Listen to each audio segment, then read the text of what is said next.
Stanley worked for a company in a big building where he was employee number 427. Employee number 427's job was simple. He sat at his desk in room 427 and he pushed buttons on a keyboard. Boring! He got up from his desk and stepped out of his office. Oh shit, I'm playing now. Ooh.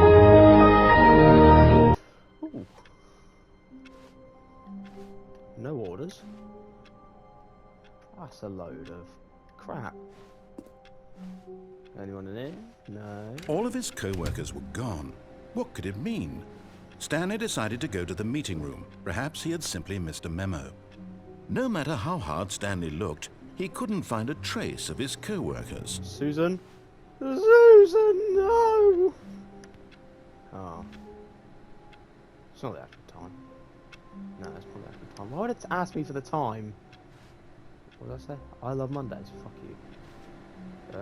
Printers are fucked up everywhere. Oh, what's that? That like ground. Okay. Green telephone. Huh? Who farted? Okay, what does this one say? One dad. Number one dad. Stanley went around touching every little thing in the office, but it didn't make a single difference, nor did it advance the story in any way. Shut up, narrator. I'm trying. 420. Please. Please. Please. Please. I want to go 420. Please. Please. 417. 416. You don't open. You don't open. You don't open. When Stanley came to a set of 2 open doors, he entered the door on his left. Well, I could, but I'm going to go to the door on the right. You didn't have to cut me off! This was not the correct way to the meeting room, and Stanley knew it perfectly well. Perhaps he wanted to stop by the employee lounge first, just to admire it. Maybe I did, maybe I didn't. Ah, yes, truly a room worth admiring. 2,000 years later. Okay, fine, now I'll actually go and enjoy the story. You're not going to close? But eager to get back to business, Stanley took the first open door on his left.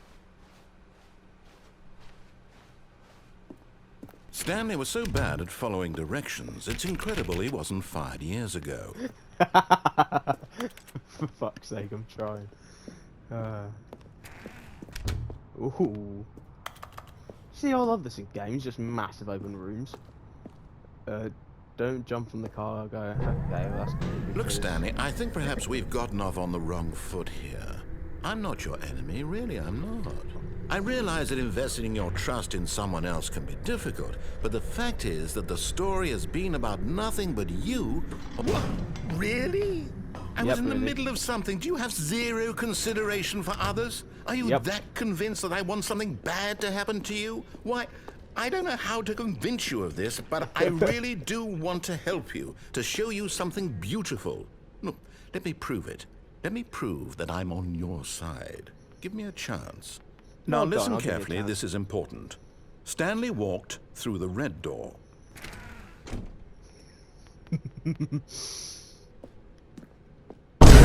Perhaps you misunderstood.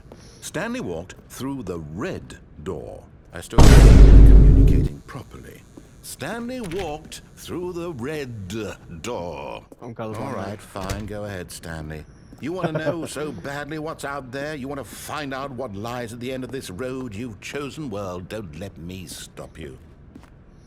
Yeah, I'm not going to. You see? There's nothing here. I haven't even finished building this section of the map, because you were never supposed to be here in the first place. Broken rooms, exposed developer textures. Is this what you had wanted? Was it worth ruining the entire story I'd written out specifically for you? You don't think I put a lot of time into that, because I did. And in the end, it was all for nothing, because this is what you wanted to see. Help me here, Stanley. Help elucidate these strange and unknowable desires of yours. What would have made this game better? What did you want to see? Vehicles? Skill trees? Work with me. You've given me absolutely nothing so far. Tell you what, let me take a stab in the dark at a new design, and you can give me some feedback. There we go. A third option. This already feels leaps ahead of where we were before. Go ahead, Stanley. Take it for a spin. Okay, I'm going to stop you there. Now, tell me about your experience with this new version. Would you say that the game benefited from allowing you more choices? Feel free to be honest. I'm looking for some real critical feedback here. Not really. A No. 1? I mean, I can understand if you had reservations, you saw ways the game could be improved to more fully express itself mechanically and artistically, but a 1? Oh. Worldwide leaderboard. Let's go through this door. Now, would you say that competitive leaderboard helped you feel motivated to keep walking through doors? Again, honest answers, please. I'll give it 2. Hey, I nearly forgot. I've got a prototype of a new game I've been working on, and now would be a lovely opportunity to give it some playtesting. Go You on. wouldn't mind taking a look at it, would you?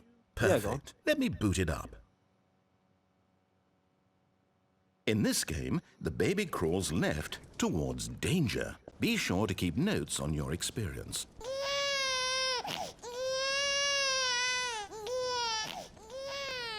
You heartless bastard. Did you do it because you hate babies or purely to spite me? Because if it's the latter, well, I don't know what to do. I'm completely out of ideas. I can't think of a single thing that might improve the experience for me. Okay. This is Rocket League. See, this is exactly what I had in mind. Just a nice big box for you to run around in. There isn't any possibility that you could get lost here. Now this is game design. Stanley, if you manage to get lost in this game, I will be phenomenally impressed. Okay, so what exactly do we do here? Let's see. There are lots of cars here in the back, but obviously there's no racetrack. Okay, I'm seeing that there's a ball of some kind back here. Is this game sports ball? Stanley, I think it's sports ball. Oh, what fun. We shall run the bases and do a touchdown together? Yes, I think surely we must. Okay, Stanley, here's the ball. Have fun. Oh god, it plays exactly like Rocket League. Oh my days. That's brilliant, that. Are you doing it? Are you winning? Is this fun? Is it better than my miserable little story that I worked so hard on? Hold on. Uh-oh. What are you doing? Uh-oh. Stanley, don't do that. I can't follow you there. I can't help you. How will you write a story without me? You can't do it. You know that. Stanley, come back. Oh. I'm all alone.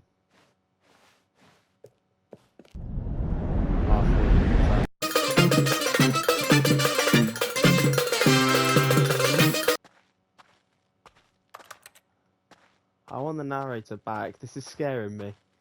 Feels like I'm playing Gmod or some shit. What's in here? Oh god. This is really taking me through the motions. This is. Ooh, I'm not going down there. This is freaky. I don't like this.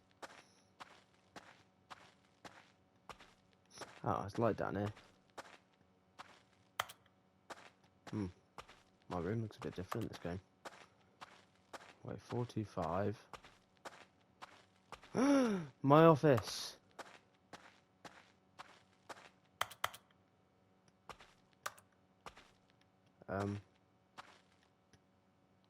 What's there to do in here?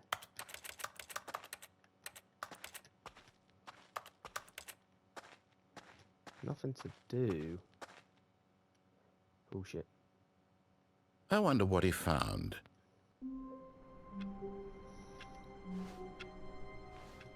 All of his co-workers were gone. What could it mean? Stanley decided to go to the meeting I'm room. back here Perhaps again. he had simply missed a memo. When Stanley came to a set of 2 open doors, he entered the door on his left. I did in fact enter the door on my left, I remember. And now this time I went for the door Yet on there the was left. not a single person here either. Feeling a wave of disbelief, Stanley decided to go up to his boss's office, hoping he might find an answer there. Who moved my desk?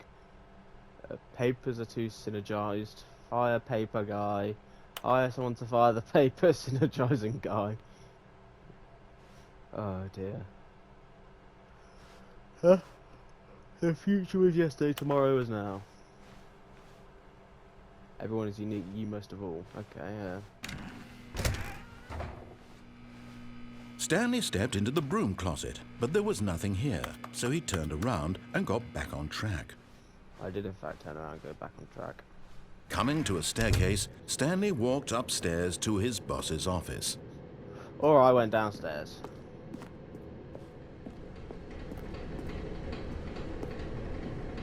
Ooh. What are you?